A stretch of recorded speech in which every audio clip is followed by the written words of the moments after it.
SeaWorld, we take you within your reach close. That you go, wow. Our coasters drop you from can't wait to go again heights. That you let out and visit SeaWorld and go from real to unreal. Those who take the internet on vacation can check they're on the right bus. You lost too? No. Why? Back the internet with an eSIM from Airalo.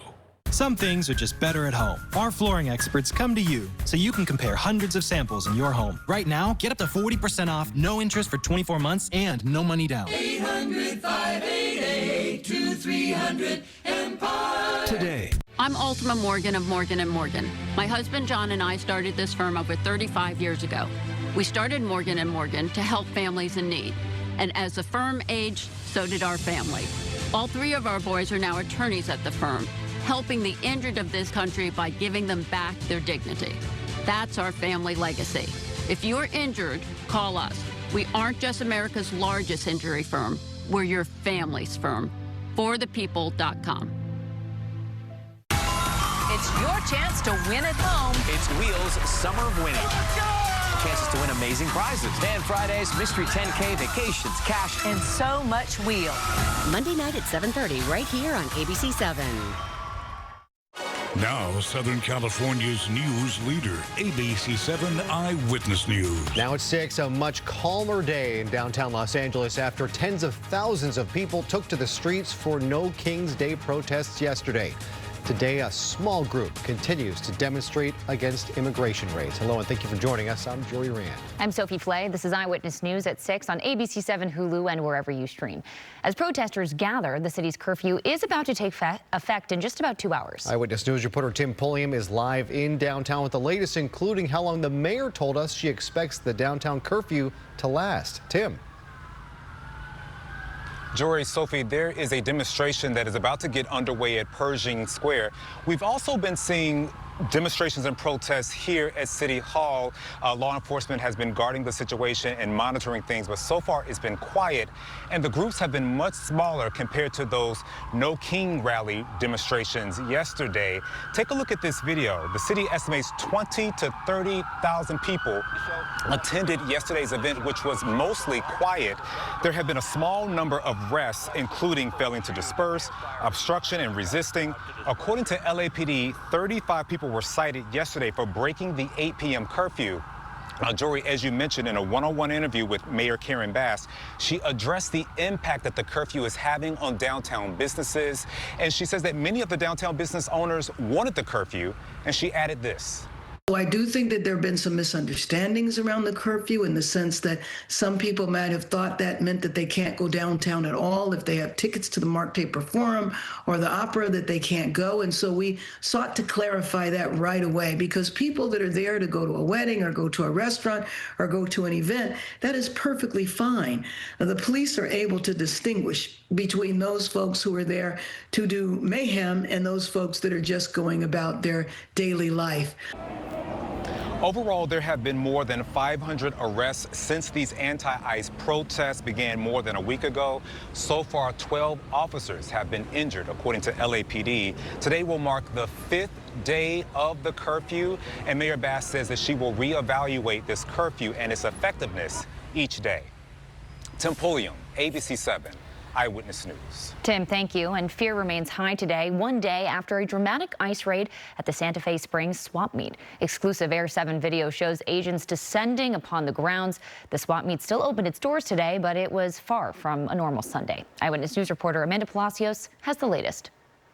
What's typically a packed parking lot filled with vendors and shoppers now sits relatively empty after a large ICE raid shut down the Santa Fe Springs swap meet Saturday afternoon. It was very chaotic scene. In our so many years of working here, we would have never imagined ICE would show up here. We'd see them here at our work. You're looking at exclusive Air 7 video of the raid unfolding off Alondra Boulevard. Around 3:30 p.m. Saturday, dozens of ICE agents were seen walking through the swap meet. Witnesses say they seemed to randomly go through the crowd asking questions. At one point, we saw ICE agents take at least 2 people into custody. But signs of the raid started hours earlier. At 9 a.m., Araceli Lopez and her boyfriend spotted ICE vehicles at a nearby gas station. We arrived to the swap meet at 9 a.m. to work for my grandparents and parents. Me and my boyfriend saw ICE outside of the swap meet around 9 a.m. It was about 4 to 6 ICE trucks, and they had the Ford vans behind them. They had about 2 of them, and they came driving down towards the swap meet. Alarmed and scared, the couple immediately went to warn others. I go in there running. I let all the vendors know, hey, ICE is here, ICE is here. I made 2 families leave on the spot. And basically the manager had stopped me at one of the vendors I was at and tried to silence me. She said I wasn't able to go around telling people that ICE was outside. The couple left shortly after, and just 6 hours later, the raid began. We must have probably saved 10, 15 plus families because they thanked us. They thanked me for coming in and letting them know because they caught family members. They were able to get out themselves. So who knows how many people would have been taken in yesterday if it wasn't for me to go in and tell everybody. It's kind of sad. We don't know if this is ever going to work for us again. We don't know the backlash the swap meet is going to receive, or if it's ever going to, if times are going to change, if the ICE is going to be as hard, then we can't continue to work here. Amanda Palacios, ABC 7 Eyewitness News. The military and National Guard say they were not involved in the raid. Now, the Trump administration has said the focus of those ICE raids has been on those with criminal records, but many others have been swept up as well. And today on LA's famous Olvera Street, people gathered to make Father's Day cards for those in immigration detention who cannot spend the day with their families. Organizers say it's part of what they're calling the Summer of Resistance against mass deportations.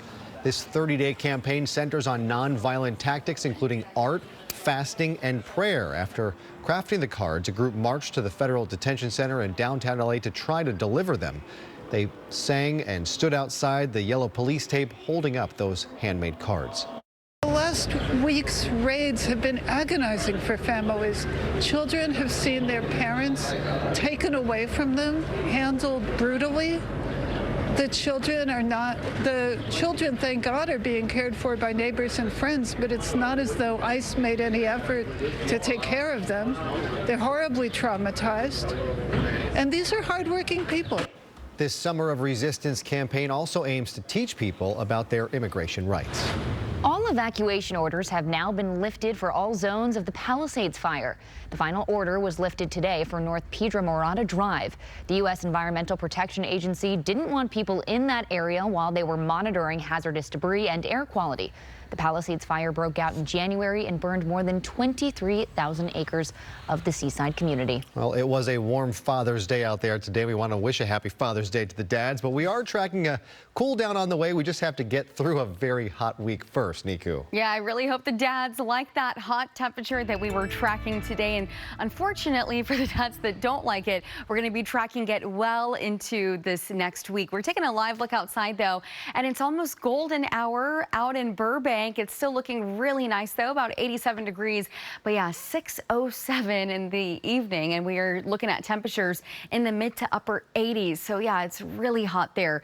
Here's a nice shot out at Irvine, about 84 degrees. We're going to start cooling down tonight and seeing temperatures in the 50s and 60s, but that's not going to be until at least the next 4 or 5 hours. Temperatures all across our area right now are into 80s and even 90s, 93 right now in Van Nuys, 88 in Anaheim, 70 in San Clemente. Long Beach is feeling really warm too, about 86 degrees. We do have some relief on the way, though. I'll show you my full forecast coming up in just a few minutes. Jory and Sophie. Okay, Niku, thank you. Still ahead, a manhunt underway for the man wanted for shooting 2 Minnesota lawmakers. The new information just in from law enforcement. Plus, President Trump is on the way to the G7 summit in Canada. The topics set to be on the agenda. And thousands affected by